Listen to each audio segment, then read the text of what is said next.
Hello, good evening, and welcome. I'm Susan Engel, and I have the privilege of being the executive producer of 92nd Street Y Talks.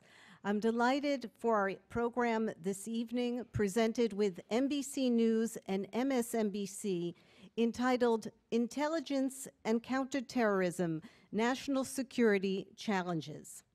As a community center, your participation in tonight's dialogue is important to us. We invite you to write your questions on the cards the ushers have handed, and we'll come down the aisles to collect midway through our program. Now it gives me great pleasure to introduce our moderator and longtime good friend, Andrea Mitchell. Andrea Mitchell, as many of you know, she is the veteran chief foreign affairs correspondent for NBC News and the host of Andrea Mitchell Reports on MSNBC.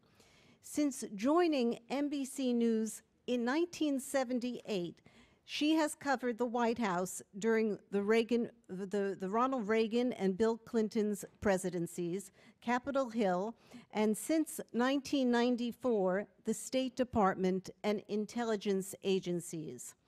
She has also covered every presidential campaign for NBC News since 1980, most recently as the lead correspondent assigned to Hillary Clinton throughout the 2016 campaign. In just 2017 alone, Andrea was recognized with Lifetime Achievement Awards from the International Women's Media Foundation and the Los Angeles Press Club, and named a giant of broadcasting by the International Radio and Television Society Foundation.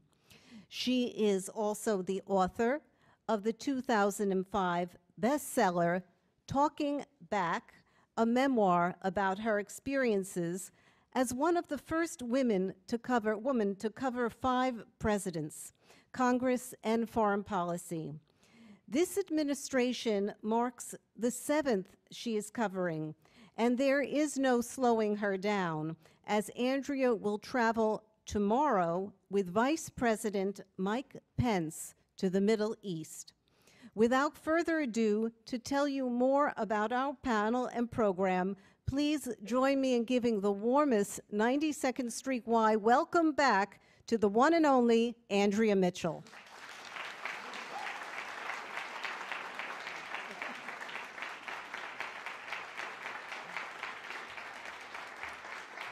Oh, thank you all so much. Thank you, Susan. It's great to be back at the 92nd Street Y, and especially for a conversation so important at a critical time in our country. We're going to focus tonight, as you've heard, on the national security challenges facing the United States. And we all, I think, would agree this is an unprecedented time. We have a former national security advisor who has pleaded guilty, a special counsel investigating Russia's role in the 2016 election, an American president not comfortable with his own intelligence agencies, and escalating Twitter taunts between the President of the United States and Kim Jong-un. How does all this affect America's role in an increasingly dangerous world? So to explore these topics and more, I am thrilled to introduce tonight's distinguished panel, all of whom are my friends and colleagues and contributors to NBC News and MSNBC. Michael Leiter was the director of the National Counterterrorism Center from 2007 until 2011 for both Presidents Bush and Obama. Before that, Mr. Leiter helped establish the Office of the Director of National Intelligence, serving as its Deputy Chief of Staff. He's a graduate of Columbia University and Harvard Law. He was also a naval flight officer participating in combat and peacekeeping operations in the former Yugoslavia and Iraq. Michael serves as NBC News' senior national security, cybersecurity, and counterterrorism analyst, and he's a partner at Skadden Arps, Slate, Meagher, and Flom. Malcolm Nance is a counterterrorism and intelligence consultant for the U.S. government's Special Operations, Homeland Security, and intelligence agencies. Over 34 years, Nance participated in field and combat intelligence activity, including experience as an Arabic-speaking special intelligence collections operator, a field interrogator, as well as providing both covert and clandestine anti- and counterterrorism support to national intelligence agencies and assets. He assisted in the investigation of the World Trade Center attacks. Post 9/11, he provided support to the special operations and intelligence community in analysis of al-Qaeda and global jihadi tactics, techniques, and procedures. He's also a counterterrorism analyst for MSNBC and NBC News. And Juan Zarate. Juan is the chairman and co-founder of the Financial Integrity Network and the chairman and senior counselor for the Foundation for Defense of Democracy's Center on Sanctions and Illicit Finance, CSIF. Mr. Zarate served as the Deputy Assistant to the President and Deputy National Security Advisor for Combating Terrorism from 2005 to 2009. He was the first Assistant Secretary of the Treasury for Terrorist Financing and Financial Crimes, where he led domestic and international efforts to attack terrorist financing. Mr. Zarate is the Senior National Security Analyst for NBC News and MSNBC. So please welcome all of them, our panelists.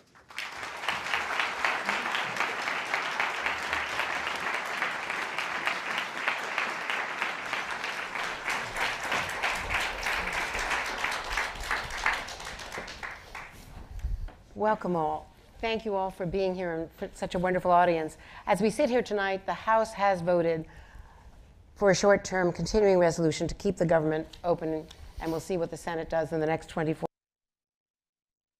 hours. So there are a lot of issues domestically and certainly overseas threats. But the one thing that I think is overshadowing everything that this administration has done, like it or not, in this first year, is the Russia investigation into 2016 and beyond. So let's talk about that, about the president, his national security team, how it affects them. You've worked in government, all of you. How do you do your business when you are being investigated by 4 committees, not terribly coherently at times, but certainly by a preeminent former FBI director and a crack team of prosecutors?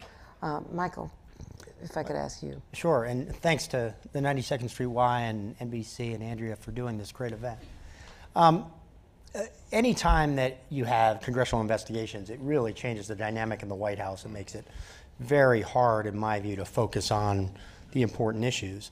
Now, honestly, at this point, it's not nearly as bad as it could be were there a Democratic House or Senate, in which case this investigative tempo would pick up exponentially. All in all, I think it makes it hard. From my perspective, the most challenging piece, though, is not the investigation.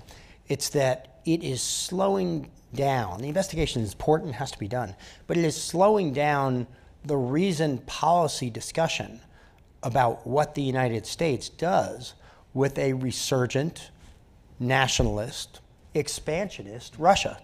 That is the strategic issue that we're missing, because instead we are stuck in a partisan battle about this investigation. And in fact, only this week, I was just in Vancouver for the summit that was held by Rex Tillerson and his Canadian counterpart to talk about the North Korea situation. And a good part of their discussion was what to do about Russia, Russia's cheating, as well as China's, but Russia's blatant cheating against the sanctions. Juan Zarate, you ran sanctions operations, and you were the first Assistant Secretary of Treasury to really follow the money against terror sanctions. But you and your successors worked on the Ukraine sanctions and the Iran sanctions. Yeah. You know how hard it is to plug these holes. Yeah. And with Russia cheating, and what they're talking about is boarding ships at sea. So this raises the threshold for an accidental or purposeful military exchange, because maritime engagements such as this can be very complicated. So far, all of their boarding exercises have been in ports of call for countries that are supporting the UN sanctions. Right. But that doesn't mean that that will follow. No, that's right. And let me add my thanks, Andrea, to you and the 92nd Street Y and NBC and MSNBC for hosting this, a really important time for this discussion. You're right. I think Michael hit the nail on the head. I think the overhang of the investigation really does color the ability of the United States to focus clearly on the resurgence of an aggressive Russia, the ability of Russia and China to do things like evade sanctions, to serve as a backstop to perhaps Iran, North Korea, in the case of providing cyber and internet access, and a question as to how aggressive the United States should be and what that balance looks like. And I think I testified last week on sanctions before the House, and a core set of questions was, why isn't the administration moving harder on sanctions? Now, it's a completely fair question, but the question's distorted by the investigation, because it may not be that we want to exert more pressure via sanctions on Russia now. It may be that we want to use other forms of power to push back on Russia. The arming, for example, of Kiev with anti-tank weapons is a good example.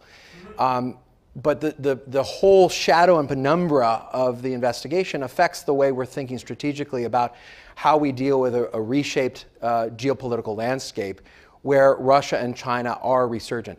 Now, the one thing I would say is the national security professionals, many of whom we've worked with and we know closely, are trying to keep their head down. The problem with an investigation like this is it takes the oxygen out of the room and has the ability to distract at every moment of the day.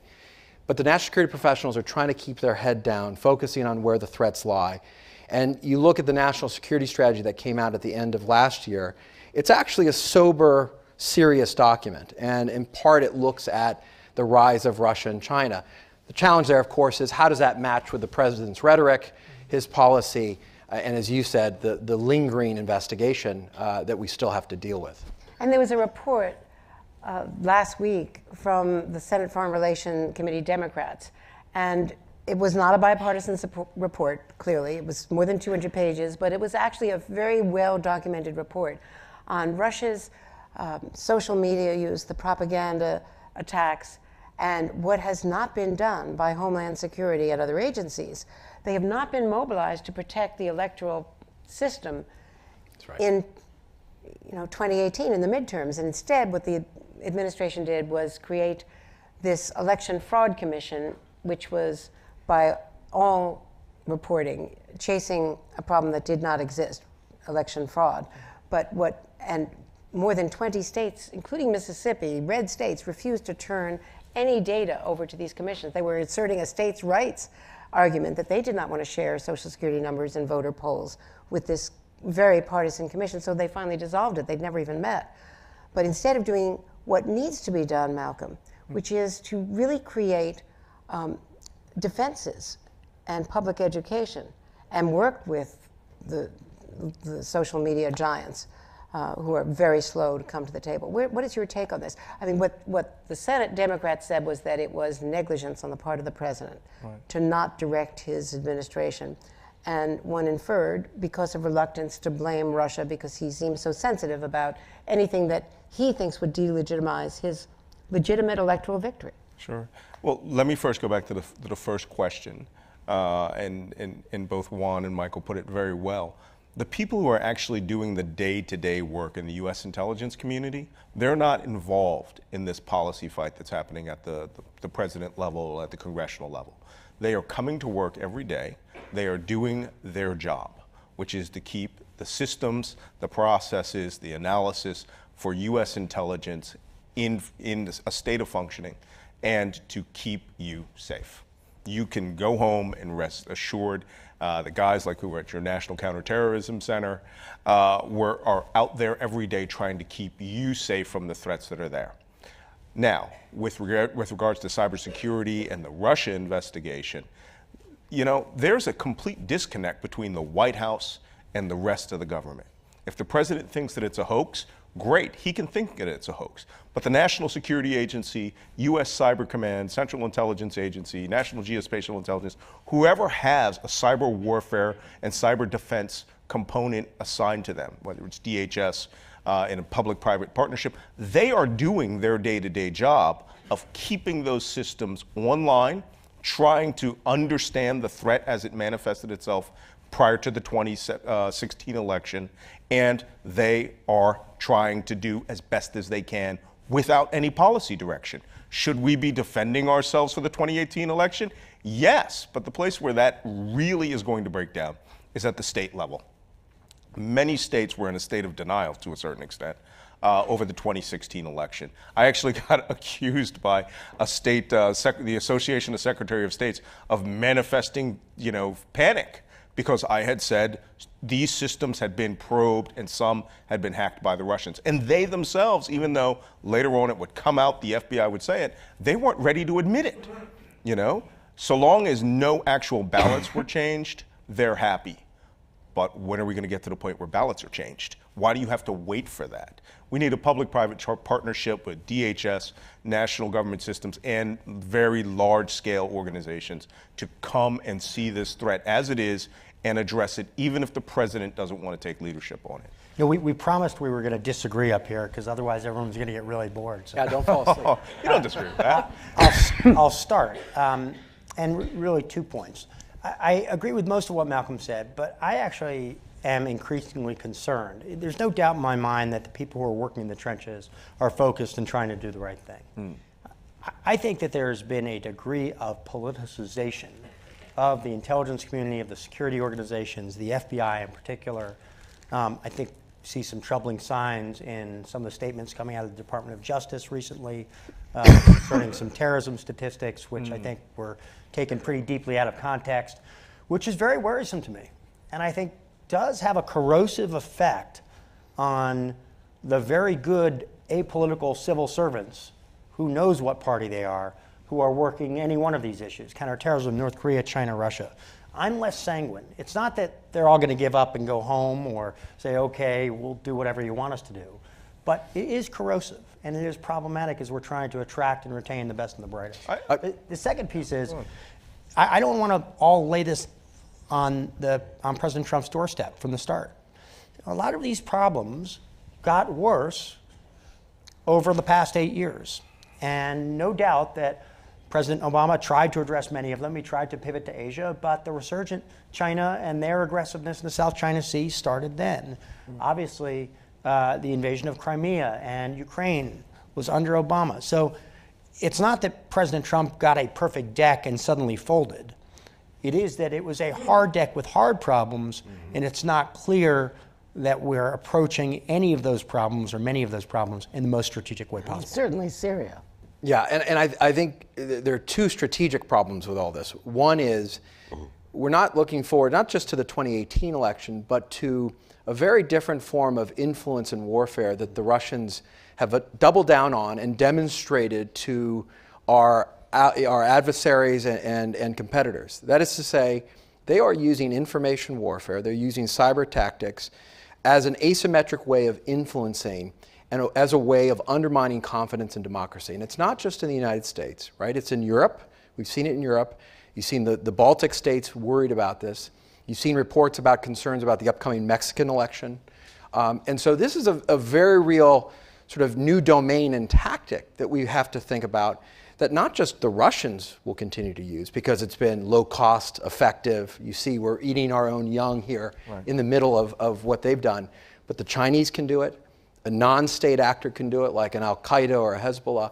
So that's really dangerous, and we're not focusing on that. The other point, and it goes to Michael's really important insight about the corrosiveness to individuals, this is also a moment where we need confidence in our intelligence community and our law enforcement community, not just because they defend us, and not just because they're important institutions, but because we're in a period where we are dealing with these asymmetric threats, where we need them to explain and evidence what it is that's happening. We have to believe our intelligence community. We have to believe the FBI when they say we can attribute these attacks to Russian front companies or Russian agents or Chinese army officials who are sitting at their cyber command trying to infiltrate. It's essential because it then defines how we respond as a nation and respond internationally with legitimacy, with sanctions and other measures. And how is that undermined? It's completely undermined. I think, and this is where the fake news sort of mantra is really damaging, I think, from a national security perspective, because it's precisely now that we need greater confidence in our ability to understand the threats, the actors, the ways that they're influencing, because they're doing it in more sophisticated ways and ways that aren't obvious. These aren't flag-waving attacks. These are attacks that are being purposely obfuscated purposely shielded through non-state actors. We know the Russians use not just trolls and front companies, but they use organized criminal organizations and other networks that allows them to distance the Kremlin from what they're doing. The Chinese do something similar. The North Koreans have as well. So this is a moment where, and this is sort of putting the lawyer's hat on, this is where being able to prove what we're saying is true is actually true.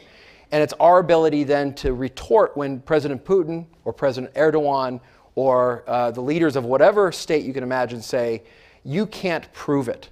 You can't prove it. These are fake pictures, these are fake documents, et cetera. So this is a key moment where we need confidence in our information and our institutions, and we're unfortunately undermining that.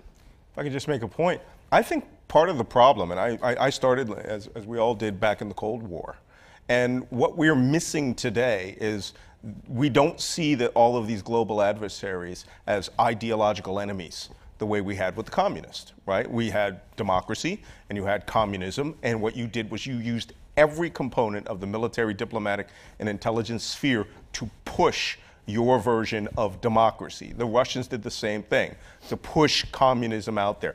Their system collapsed. When that collapsed and terrorism, came on 9/11, our entire, how can I put it, our focus went down to counterinsurgency, counterterrorism, and whereas our terrorist opponents see it as clash of civilizations. But we no longer see China, Russia, North Korea, Iran as anything other than geopolitical and economic opponents, right? We don't have that big picture enemy that we used to have. So we've lost our focus. To the point where this year we removed democracy as part of the State Department's global platform for what we would push around the world. It's now just economics. And until we figure out what our strategy is for the rest of the world, China will eat our lunch in Africa economically. They will push themselves geopolitically everywhere they want. North Korea will taunt us into a war. And Russia, of course, will pick up the pieces, which they're doing right now. Well, let me talk about a couple of particular areas of conflict that the administration is facing and the world is facing. One is North Korea. And most urgently, the administration, Tillerson, this week setting the line that we still demand that they denuclearize. Most experts don't think that they are going to give up what they already have. They may rest on what they've achieved. But the fact that North Korea and South Korea are now talking is, many people feel, a good thing, but there is concern in Japan, concern in the administration, which they haven't fully expressed, that this could lead to a weakening. And now I think we saw a report today that the South Koreans are drawing down on some of their military. Yeah. Mm-hmm. And potentially even their interdictions. And I think the concern that you're describing that the Japanese have and that American officials have has to do with the sense that the North Koreans have a playbook. They have a playbook that they go back to use diplomatic entreaties, these symbolic acts of détente as a way of softening resolve while they continue their pace on the nuclear program. We saw it under Bill Clinton, and we saw it under George W. Yeah, and you can track it, actually. There's been lots of studies done around the moments where the North Koreans try to do this to both lessen pressure, to garner something that they need, either legitimacy, oil, economic relief from the international community. And so I think that's the concern that you have at a moment where there's galvanizing pressure on the North Koreans in a way that you haven't seen recently, that the North Koreans are playing that. I will say this for the administration. I think they've done a good job of two things. One, adding urgency to this issue. They came in and said, look, this era of strategic patience with North Korea is over because we're about to reach the point where they can put a nuclear warhead on an ICBM that can hit any spot in the United States. So there's urgency to this diplomatically in terms of intelligence. Secondly, they have saber-rattled in a way, and often with tweets and such, in too bellicose a way, and perhaps even too dangerous a way.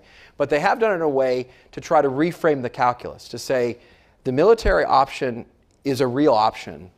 It may be horrific to imagine, but it's a real option because the alternative is not acceptable to the U.S. And therefore, the Chinese have to change their calculus. Now, how you do that, it takes some diplomatic artistry. It's not clear if it can be done well enough or quickly enough. Yeah. But I will say the administration has tried to do those two and things. it requires a Picasso. We've got finger painting going.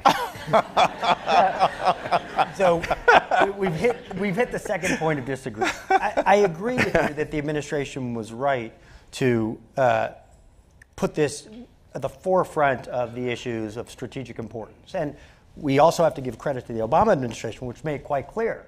This is the biggest problem we're leaving you that you have to focus on. That's what now. President Obama So this told was the president-elect consistent in the between Oval two Office. parties. This is what you're going to deal with. Exactly.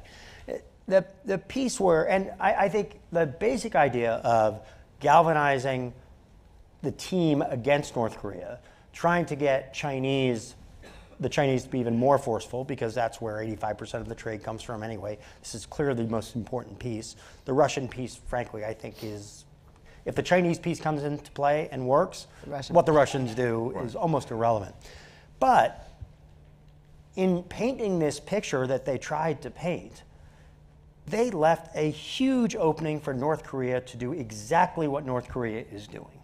Because when you have a president tweeting and talking as if, frankly, Japan and the South Koreans barely matter to your strategy, that you're going to do it alone and whatever, well, you know, if a few million South Koreans get killed, that's how it goes, which is about the tenor he's taken, then we shouldn't be at all surprised that we provide an opening for the South Koreans to say, boy, we better focus on this ourselves and do what we think is in our best interest, because it isn't clear that the traditional alliance we have with the United States is what it has been for 60 years.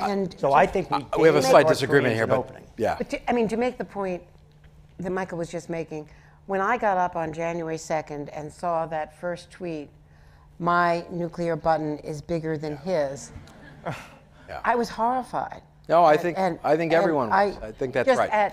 Having covered North Korea, I've been to Pyongyang a number of times. I've traveled there. I was there with Madeleine Albright in 2000. I've seen how grim it is. We did the reports on the slave camps. But fire and fury comes from, of course, that Bedminster news conference that he had. So, Juan, how do you raise the rhetoric this way and give Kim Jong-un the personalization? The North Korean leader had never before gone on television and personally attacked the President of the United States. It was always done through, the presenter, the woman in the pink dress. Well, but the pink dress is lovely. I just want to know. It looks great on you. the other woman in the pink dress. But this time, he went on television after Bedminster, after Fire and Fury. And he made a personal attack. You don't want to have these two untested leaders going at each other in this way. You don't want to be flippant about it, obviously. I mean, that's the first thing. No one should be flippant about the use of nuclear weapons, even the President of the United States. My point is simply that there had to be a change of some element of the calculus, because the status quo was simply to have the Chinese continue to certainly not pressure North Korea. And I'm not suggesting that it's worked yet, but you have had two Security Council resolutions that are much tougher. They've been unanimous than ever before. You've had the Chinese beginning to shut down coal trade, mining trade that's been essential to the North Korean economy. The North Koreans have been feeling it. Some argue that it's part of the reason they've reached out to the South Koreans, but they've called these sanctions acts of war. There's been more cooperation on the law enforcement and intel side between the U.S. and the Chinese on this. The Russians a bit of a wild card and an outlier. The South Koreans and the Japanese and Americans have been doing trilateral operations and activities. So this is where I disagree with Michael. There's been, under the political level, an enormous amount done together, to include interdictions of shipping that has been suspect. So I'm not suggesting that this is all artistry at the highest order. Ready for the Met, but there had to be some change in tone and tenor. The question is what comes next, because nobody wants war. That's what I want to ask you. Let me ask all three of you. There is talk, and H.R. McMaster has put this out there, of a preemptive strike. And then a bloody nose, a punch in the nose was the description. of some kind of limited way of getting their attention, but using a nuclear weapon. Let's go, I mean, is that a good idea? I'm careful to put my military tactical hat on against H.R. McMaster, a brilliant strategic tactical military thinker, but I think it's crazy. I do not. No. I do not think that there is a tactical solution, and I think the risks posed by a tactical solution when your enemy doesn't really know what you're doing are enormous, and it would be cataclysmic to have large-scale combat on the peninsula. Yeah, and I have to agree. I mean, I've been hammering this for over a year now.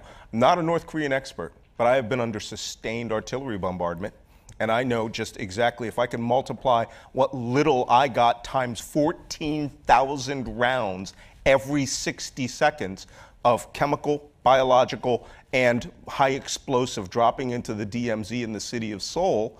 I've been Scud attacked, so imagine hundreds of those, and then one of them has a nuke on it in the Korean theater of war. Anyone who even starts to think that they are aware and know what will happen if they decide to push this envelope is either one, committing military malpractice, because there's just some realities you're going to have to face. They're a nuclear power. They have nuclear weapons. They have the ability right now to hit Anchorage, Alaska, and maybe Seattle. When the president opens his mouth or his tweet, he is betting the lives of the American citizens in those two cities at a minimum. Not to mention they can nuke Tokyo, Osaka, Hiroshima and Nagasaki, Beijing, with just what they have active in theater right now. And they could devastate that peninsula. So when you say, I'm going to do a bloody nose attack. I've been involved in a lot of attacks in the third world, cruise missile attacks. All right? These people are not going to be using sophisticated radars and jets to shoot them down. It's going to be guys with guns pointing in the air, and they'll shoot down half of those cruise missiles. But what you are betting is that they will not decide to only use 5,000 of the 14,000 tubes of artillery they have, and only on U.S. forces on the DMZ, in which you might lose 200 or 300 Americans. But at that point, you have bet that the Second Korean War is fine with you. And as you said a little earlier, you've bet the lives of every Korean, every Chinese, every Japanese, and every person in the air on an airplane, because if a nuke goes off, airplanes start falling out of the sky. If they surface detonate a nuke on the water, you kill people on ships that you didn't know about. This is mind-bogglingly stupid. Now, I'm just a senior NCO, right? I'm a the equivalent to a sergeant major-ish, Navy senior chief. And you know what? You know why we're the technical experts in the military? Because we do the work. And our job is to keep stupid officers straight. And in this circumstance, why does H.R. McMaster not have an old master sergeant come up and say, General, you know that's crazy. Give me another cup of coffee. So this is how they are betting people's lives. Geopolitically, must look interesting, must be fascinating. People will be writing PhD dissertations about this for some time. I would never, ever think of betting the lives of my warfighters and the citizens of my nation and the citizens of other nations for such a silly idea. They are dismantling diplomacy. This is a diplomatic situation. It is not open to war, because when you open that Pandora's box, and by the way, you said, finger painting and this needed an artist. Yeah, these two guys are trying to do a piece of art. The problem is it's Guernica, right? And they don't particularly care whether it's done with crayon or whether it's done with blood. And that's where we have a problem right now. Let me both agree and then temper a little bit of the criticism, because there's no question doing something to bloody the nose of the North Koreans or to take a shot is an enormous risk for all the reasons Malcolm and Michael have noticed, in part because we just don't understand the North Korean calculus. They don't understand what our calculus is. And they've also made an art form of brinksmanship on their part, right? Keep in mind, they've sunk a South Korean naval vessel with no response. They've shelled South Korean islands with no response. They've hacked American companies like Sony with no response. And so they're conditioned actually to punch back pretty hard and expect no response. And so in that environment, you just don't know what they're going to do. But I would just sort of relieve the crowd a bit H.R. McMaster is a brilliant man. I know him personally for years and have watched him. He understands the consequences. He's been in war. And so he's not necessarily being flippant. I think part of this is trying to send a serious message that there is a possibility. And I would just point to the reaction from the Chinese over the past few weeks, where the Chinese have actually declared that they would not defend the North Koreans if the North Koreans took a first strike at an American site or at a third country site and the U.S. were to respond. That is a major statement from the Chinese state. And I would say that that is a reaction to a bit more of the pressure, a bit more of, I'm not saying the tweets have done that, but a bit more of the change of tone has actually forced the Chinese to reconsider what their strategic interests are. And so I don't disagree. You don't want to do this. The variables are way too many, and the costs are way too high. But there may be a purpose behind some of this rhetoric to get the calculus to change so that we don't have to go to war. Let me just suggest, before we move on, I want to talk about Iran, that one good first step might be to have a U.S. ambassador in South Korea, for instance. Oh, our nominee, Victor Cha, is the best nominee you could imagine. He's not a been real nominated. expert. He's dealt with the North Koreans before. Well, I worked with him in the White We're House. still waiting for the nomination to be Yeah, set. it needs to happen quickly. I don't know what's going on, but he needs to get out there. Bring his gas mask. Let's talk about Iran, because a lot of the policy that this administration has framed in the region, in the Gulf, and is all connected to Iran. The first trip to Riyadh, the first foreign visit by the president, the undoing of the Iran deal if he gets his way, and also this military statements about what we're about to do in Syria. So let me ask you about the sort of the framework of Iran. First of all, how much is Iran a terror threat that needs to be addressed more importantly than the nuclear deal to be protected? Well, I think I tend to associate myself with the Obama administration on this one, which is Iran is a horrible regime in many ways, to include being the largest single state sponsor of terrorism over the past 3 decades. And Hezbollah continues to be, it's not even a terrorist organization. Hezbollah is fundamentally a nation state army, sub-nation state army. The Quds Force sponsors terrorism. They target Americans in lots of ways. It's a very dangerous organization, and it's a dangerous regime which is repressive and is contrary to U.S. interests, national security interests in countless ways. All that being said doesn't answer the question of whether or not you want a nuclear deal. Because if you can't change what I first described instantly, then I'd at least rather have that very bad country and its proxies not have nuclear weapons. It doesn't solve the problem of Iran, but it may make the problem of Iran a little bit more manageable. The other piece I think people need to understand about Iran, I think many do, they've seen this over the past couple of years, the Middle East is having sort of 2 civil wars simultaneously. It's having a civil war of its people against its leaders. And we've seen that upheaval in Libya and Egypt and elsewhere, with differing outcomes in many of these countries. And the second civil war is the Sunni-Shia civil war. And it is largely a proxy war, but not entirely. There's cyber war between Iran taking out Saudi computers for Aramco. It is a Sunni-Shia war in Syria. It is a Sunni-Shia war in Yemen, which is a proxy war between Saudi and the Emirates on one side and Iran on the other. This is a hot war. And I think the president has mishandled it quite badly in many cases, but at least I think understanding this Sunni-Shia divide in that first meeting in Riyadh, recognizing that was good, his approach to it, in my view, was not, which was only seeing the good on one side and seeing none of the potential on the other. And I think that has posed a real challenge for them, trying to find a more nuanced approach, both to the very serious problems in the Sunni world for that first civil war and how we deal with democracy and rights and trying to make that a more stable environment, and dealing with this second civil war, which is more complex than simply Sunni good, Shia bad, Iran Shia, Iran bad. And how do the protests, which have died down somewhat, but were different in that they were national, they were working class, not elite, not the students, how do those protests against the regime complicate the administration's challenge in cracking down on Iran, on its nuclear, rather on its non-nuclear issues, mission proliferation, as well as the continuing support for terrorism? Well, it both complicates it and it offers an opportunity. It complicates it because the question of how do you support human rights, how do you talk about regime, maybe even regime change in Tehran, while you're also dealing with the nuclear deal and what happens to that, while you're trying to push back in these different arenas, as Michael described so well.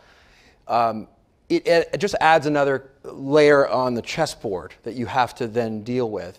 And I think it's an interesting example because I think much of the current administration's approach to Iran is an attempt to expiate the sins of the prior administration, in their view, which is to say that the prior administration was seen to have leaned too far in favor of Iran, to have said to the Saudis and the Emiratis and the Egyptians, you have to make room for the Iranians.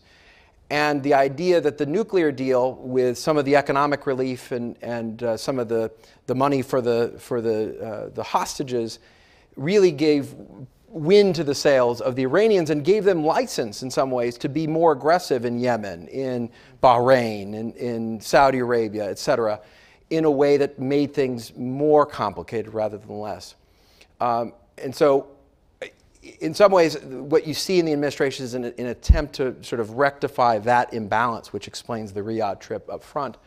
The opportunity here is, and you see it from a sanctions perspective as well as just from a policy perspective, is to say, look, this is a dynamic relationship. We obviously have seen that the Iranians have proven to be incredibly destructive and not cooperative in places like Syria, et cetera. The deal is imperfect in a lot of ways. Everyone can agree to that. And the fact that there are human rights abuses and these protests are about corruption, around economic inequity, gives them the opportunity to reveal what the Iranian regime is actually doing. What are they doing with their money?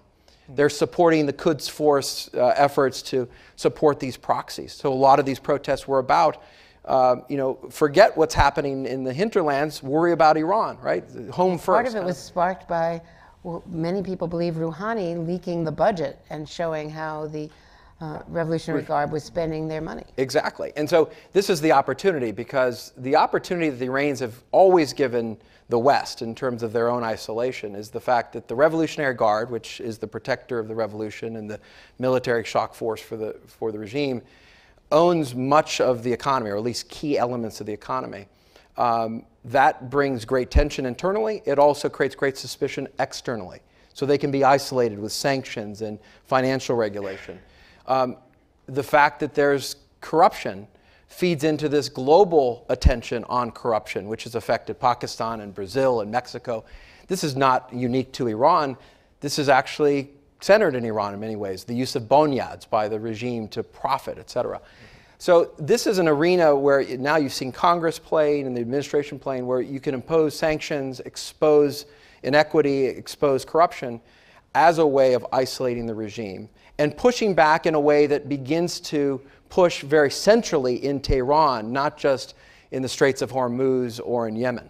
But of course, the problem here is this was not a bilateral agreement. Mm-hmm. The nuclear agreement was a six-party agreement involving Russia, China, Germany, France, and England.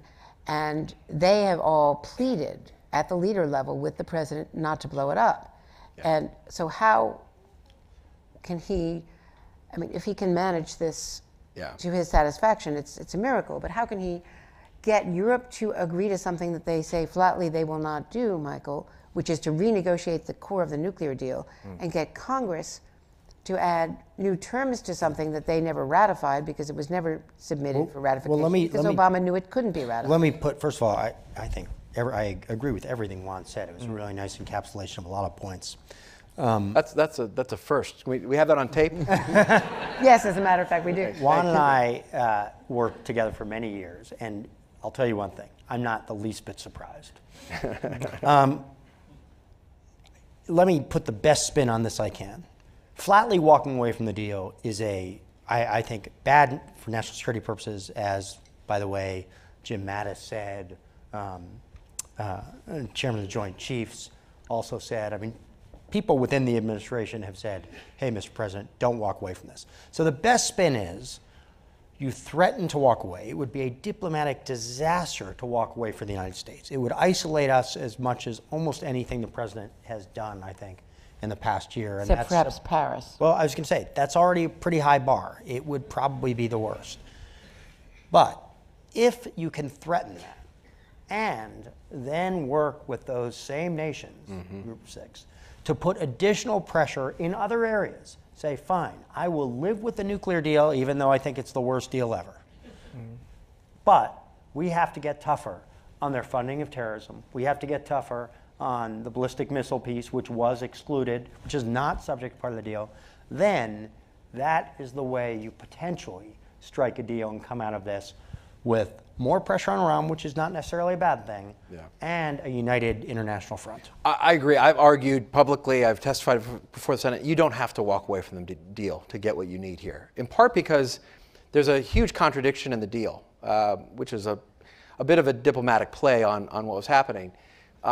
We promised to give sanctions relief to the Iranians for nuclear sanctions, but we reserve the right to use sanctions and other pressure to confront on everything else. What's happened, and this is a bit of a criticism of the Obama administration, we kind of let off the gas on everything. Right. And there's been some controversy around that.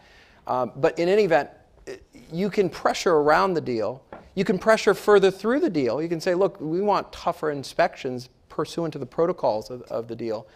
And you can seek, like any other arms treaty, to negotiate new provisions. This is a 15-year deal, for God's sakes. Is it going to be static forever? It wasn't a treaty. So it's completely reasonable to revisit the sunset provisions or the allowance for Iranian research and development or the fact that the Iranians are sitting down with the North Koreans, which I find just remarkable to be talking about proliferation, et cetera. So I think there's no reason, to Michael's point, to walk away and to self-isolate internationally when you can get most of what you want through the deal and around the deal. And put the onus on the Iranians to demonstrate to the world their legitimacy as opposed to the other way around. I wanted to also ask you about Iran and cyber. All of you are experts on that, and North Korea and cyber, as a matter of fact, because Russia and China were the leading causes of difficulties that we had. The State Department computers were shut down after a Russian hack in 2015 for a month. The State Department computers, as old and outdated as they are. That may have helped. No one noticed. That may have helped. That may have helped. Colin Powell, who actually was pretty savvy about computers and was on the board of at least one tech firm when he became Secretary of State, came in and discovered they had Wang computers in 2001 in the State Department. Yeah. I mean, it's just, so the criticism of the technology there is pretty profound, but the fact that Russia had hacked us. But now you've got new actors getting involved, Malcolm, in cyber. And North Korea has certainly shown, not just with Sony, but with WannaCry, with the hack of the Bangladesh Central Bank, they've been using it as a criminal enterprise to earn money for their weapons proliferation. Absolutely, and everything that you've seen out of North Korea, even some of the things out of Iran, these are just little amuse-bouches, right? This is just the way that they're just playing to test the limits of what they... Can I say, I have never heard a non-commissioned officer say amuse-bouches and Guernica in the same event. Intel guy. He was also a case officer. He was a case officer. So, we're all very funny in our world. You should come down to the Chiefs mess more. That being said, that would be surprising. That being said, they are just testing the limits of their capabilities. I mean, you're talking about a small, isolated country. You're talking about World War II level weapons systems, and trying to become a nuclear power. They are going to try every asymmetric thing that they can, every system that they can develop. I mean, this is still a country that lands spies and commandos by mini-sub, right? And are very good at it. You don't think about those things, and the one thing you would think is North Korea doesn't have any computers. Well, they do have computers, and the computers that they do have come from China. And what they are very good at is rudimentary, fundamental, using those systems to go out and hack. They would also be another global weapons system in the event that we do something ridiculous, like take a strike at them or try a cyber warfare operation ourselves. I mean, anybody can go out and get like the Mirai botnet, which shut down major parts of the world's computer systems a couple of years ago. Well, North Korea has that capability too. To them, I think it's just another weapon system like nerve gas or, sarin gas. It's just something which they have in their arsenal, and if they can generate funds from it, they will generate funds. And they have. They have, absolutely. Iran, same thing. Their cyber army, they tested trying to take control of a dam in the Pacific Northwest from Iran just to see if they could turn the valves on and off in that dam. Now, you might think, wow, they were going to flood, the Willamette River Valley. No, they just wanted to see if that could be applied as a cyber weapon system. But you would never think of Iranian systems going up in the Pacific Northwest to flood someone downstream. Well, they do. And we need to consider all angles and aspects of this. Now I come from the intelligence part of the world where I prefer to kill the operatives by blowing their facilities up, and then I don't have to worry about cyber warfare. But they take that into consideration too. And they are dispersed. They're dispersed. They don't actually have to be concentrated into a cyber warfare command post. They could be in 400 different souks around Iran, and same way that Russia uses criminal and other volunteers. I've talked to directors of Central Intelligence going back decades who've talked about the need to develop a better cyber command. Yet I still have the impression that we're not really competing as well as we need to in this space. I think, I wouldn't agree with that. I would That's say comforting. A lot of the issues we've talked about, I'm not quite sure North Korea, I find much optimism yet. The Olympics are a step, but a very small step. Iran, 10 years from now, I can actually see a more optimistic future for relations with Iran, democracy. Russia, I think I'm optimistic in 10 years because frankly, fundamentally their petrol economy is going to die and they have real problems. Cyber is going to be here and just as bad, if not worse, in 10 years. Mm-hmm. And we at the high end are still the best people in the world in this. We have a national security agency, we have a cybercom, we have a variety of organizations across the US government that are very, very good at defense and even better at offense. The challenge is we also live in the biggest glass house in the world. Yep. This is also starting to change, but we are still largely the most wired society, the most technologically integrated society in the world. Whether it's critical infrastructure of our dams or our energy systems or our telecommunications network, everyone here or many people sitting in this audience are now reading their iPhones because this is too long. But on your iPhone, you have information about your banking, your healthcare, your communications, pictures of your kids and grandkids. Your whole life is on that mini computer. And that produces an enormous amount of vulnerability. And it's very, very hard from the individual all the way up to the critical infrastructure system to the government to protect all that. And what Malcolm mentioned about North Korea and Iran, I think is true. These are countries who feel like they have much less to lose, more difficult to deter on cyber, and hence are willing to use it more. And we as a country and as a world have not yet developed the legal regime, the theoretical deterrence regimes, an understanding of what really is war, what's just stealing, what's a problem. And at the same time, the ability to perpetrate all of these things from the high end to low end are proliferating wildly. So the North Koreans don't have to be great at it. They just have to have enough Bitcoin to hire the out-of-work Ukrainian software programmers. Or, God forbid, they just get the NSA exploits that the NSA lost. So there are a lot of challenges in this, and this is one that's going to be with us for a long time, and it's going to hit us in many ways. Okay. I want to interrupt to bring in the audience in some of our questions from them. So let's talk, can you speak about Israel and the future of a peace process? Something that we've all been wrestling with. The president's decision to announce that Jerusalem would be the capital of Israel was certainly declaring something that is obvious, but it's also taking off the table something that was always going to be, since Oslo, at the end of the process, where Israel would have to give something up, which would be some measure of land in the West Bank, and the Palestinians would get some part of East Jerusalem, where Palestinians are already living. That now is moot. I'm heading to the region tomorrow with the Vice President on a visit that was delayed precisely because of anger in the region over this decision. So now we're leaving tomorrow. We're going to Egypt, Jordan, and of course 2 days in Israel. And there are no meetings with Palestinians. Originally he was going to meet with the Palestinians. He was going to go to Bethlehem. Now no Palestinian is on the schedule, and it will be an issue. Not a primary issue when he sits down with the Egyptian president and with King Abdullah in Jordan, because they have such important security concerns that they're not going to blow up their own relationship with the U.S. Over the Palestinian issue. But Juan, where is the peace process? There is no peace process. There's no peace plan, which has been long promised. Yeah. There are no talks, and both sides, I think, are responsible in some measure for the fact that there have been no viable talks since 2014. Yeah, I think it's stalled at best, obviously, and some would argue even non-existent.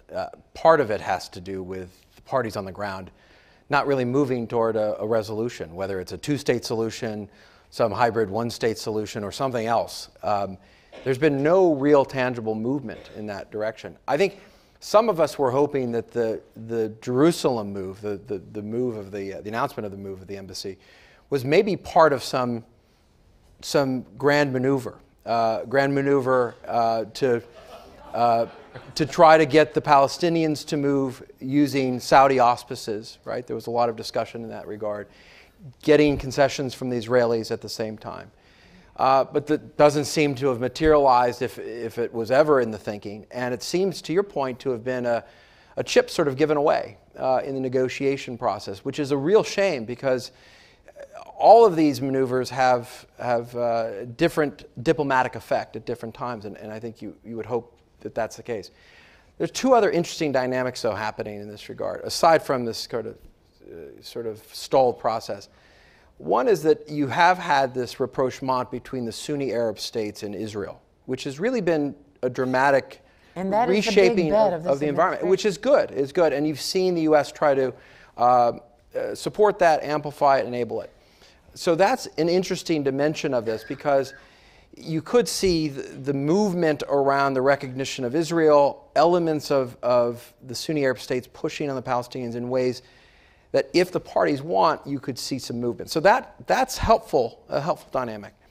Another dynamic which is important to keep in mind is we've always talked about this as Middle East peace, because the Palestinian-Israeli conflict has been so central to the sense of stability and conflict in the region. The challenge with that is there is so much more going on. To Michael's point, exactly. the broad dynamics, not to mention the local civil wars, the fracturing of societies. And so we haven't yet reframed our thinking about this to say, look, the resolution of Israel and Palestine is really important for the people of Palestine, for the people of Israel, for safety and security of our allies and others. But it's not going to solve the problems in the region. And I've even argued we need to stop calling it Middle East peace, because Middle East peace is something much broader, much deeper, much more fundamental to how the region sees itself and how it governs itself.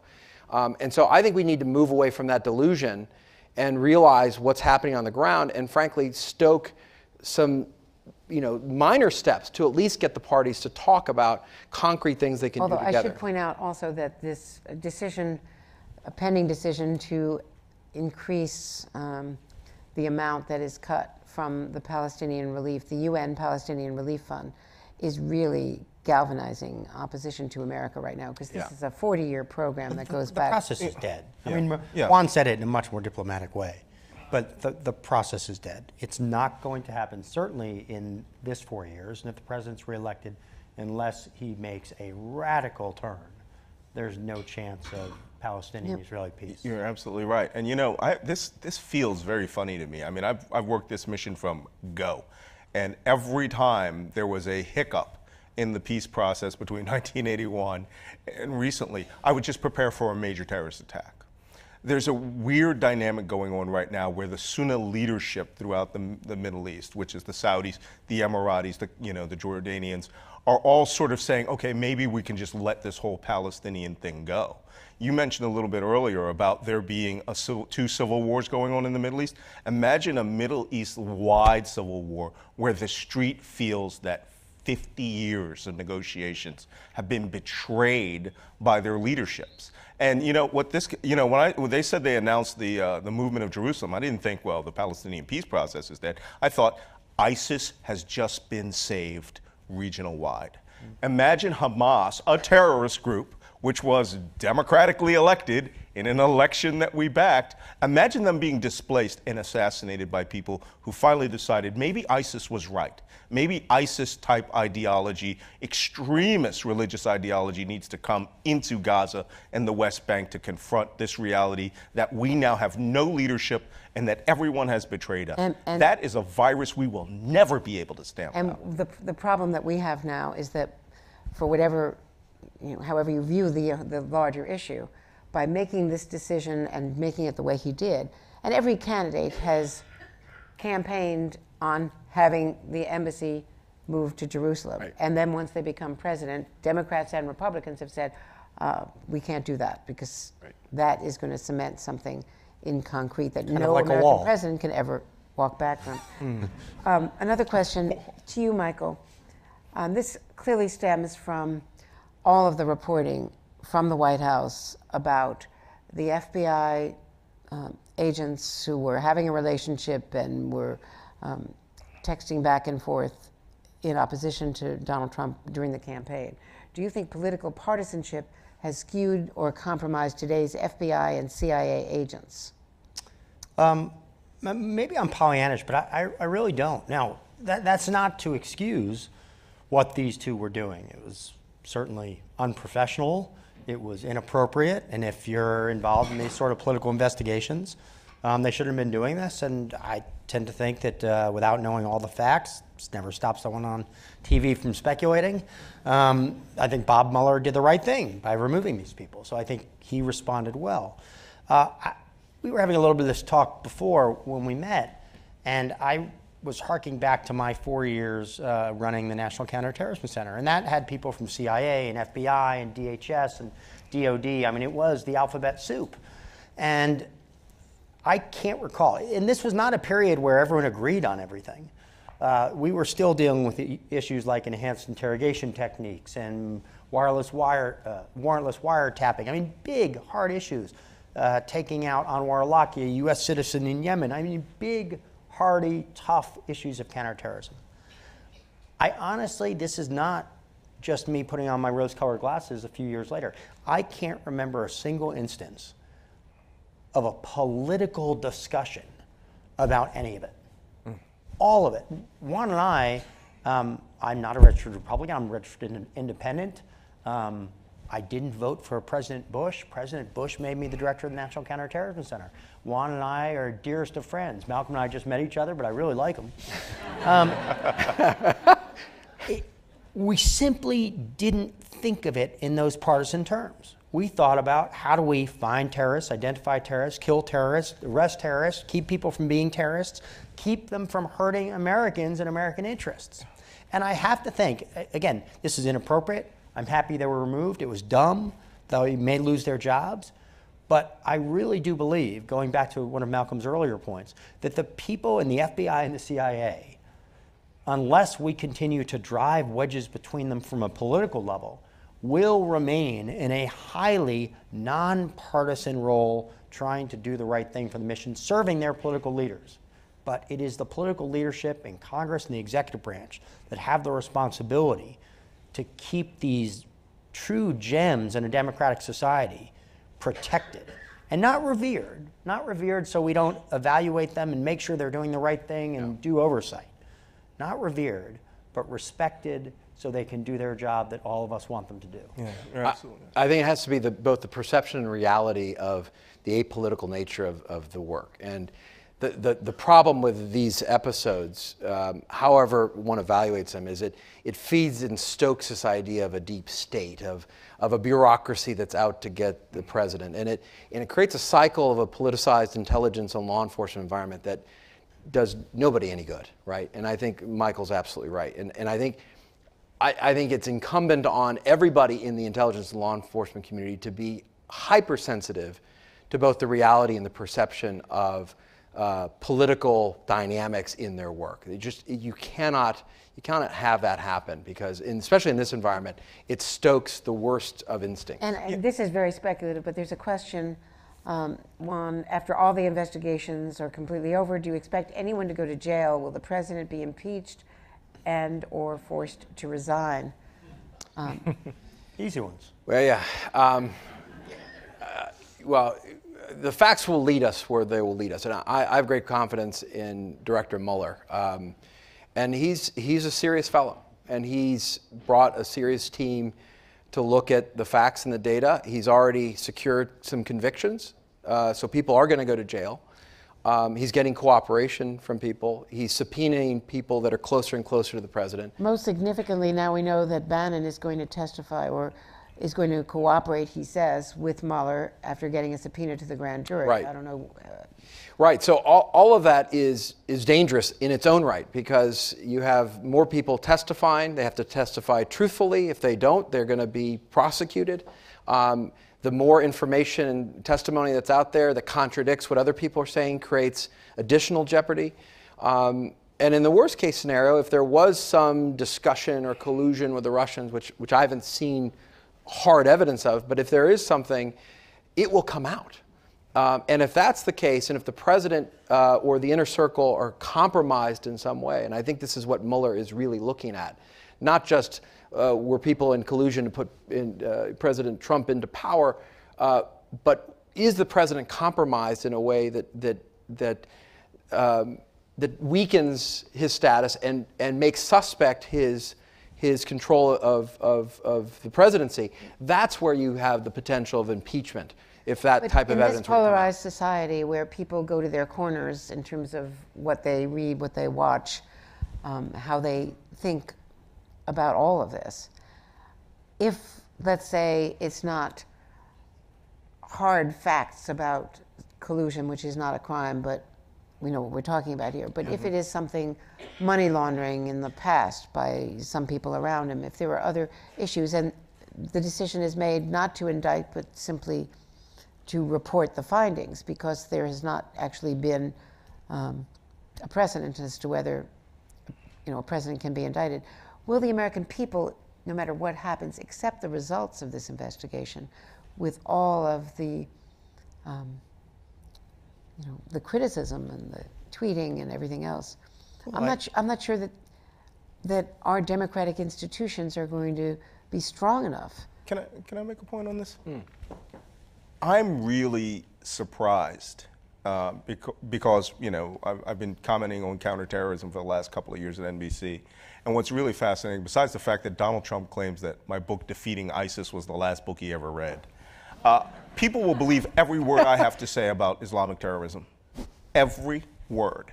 And then when I wrote Plot to Hack America, which was just a raw intelligence analysis of what had to be, all right, which could spell out the single most serious national security investigation in the history of this nation, no one will believe a word I say.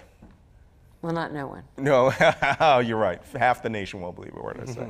But the point is, it's become that polarized. But if I go right back out and say, hey, this guy is going to carry out a terrorist attack, they'll jump right back onto that bandwagon. We've gotten to the point where if it's internal and it's part of our political process, you go to your two corners. And the FBI, the CIA, the National Security Agency, the Director of National Intelligence, when they started this bug hunt in June of 2016, it started with a foreign intelligence surveillance court warrant to find if American citizens were in direct and continuous communication with a foreign intelligence agency and as part, possibly, of a campaign, which has now led to charges of conspiracy and lying to the FBI. And in our world, the first thing we always want to know is why are you doing this? Your motive, your underlying motive is all we're concerned about. The first thing that any counterintelligence officer is going to do is throw a financial circle around you and determine if any of your money comes from crimes foreign are financial intelligence. and don't really relate to the election, do you think that they will? I think Bob Mueller will indict people who should be indicted, and I think Bob Mueller will not comment on people who aren't indicted, because that is how our judicial system works. And if people are looking for Bob Mueller to provide the Magna Carta of perfection, that's not going to happen. But I can't leave people, I don't want to leave people with so much negativity. I have young kids. I'm going to be optimistic about our democratic institutions and about the country getting through this. It's not as bad as other periods we've had. It's not 1863. It's not, in many ways, 1968. We have real challenges. Ultimately, this investigation is going to end. What I want to make sure is once this investigation, I'd like to just be able to focus on the real problems and the investigation at the same time. I think that's hard for many of the reasons we've said, and that's very problematic because we've already identified only 50% of the huge number of problems we have. But what I want to happen when this investigation ends is that people in this audience on TV still have faith and trust in the institutions. That, to me, is the much more dangerous trend we're on, which is whether it's law enforcement, whether it's intelligence community, whether it's the press. And we play a very These big institutions role are really important, and our global leadership relies on that. It relies on the sense that when we say, I was going to say there are weapons of mass destruction, there really are, but that is a blow when we get it wrong. And when our press reports something, it tries to do it right. And when it doesn't get it right, it actually says, we got it wrong. And frankly, the leader of our country doesn't attack the press, he defends the press, because that's important for our ideals and our allies throughout the globe. So, yeah, this investigation is really important. I don't want to downplay it. But what is even more important is how we come out on the back end with the institutions that have served us really well. Absolutely. And it's not going to be easy, but we'll get there. Have to leave it there. A wonderful conversation with all of you. Thank you so much. Our thanks to the 92nd Street Y, to NBC and MSNBC. Thanks to you.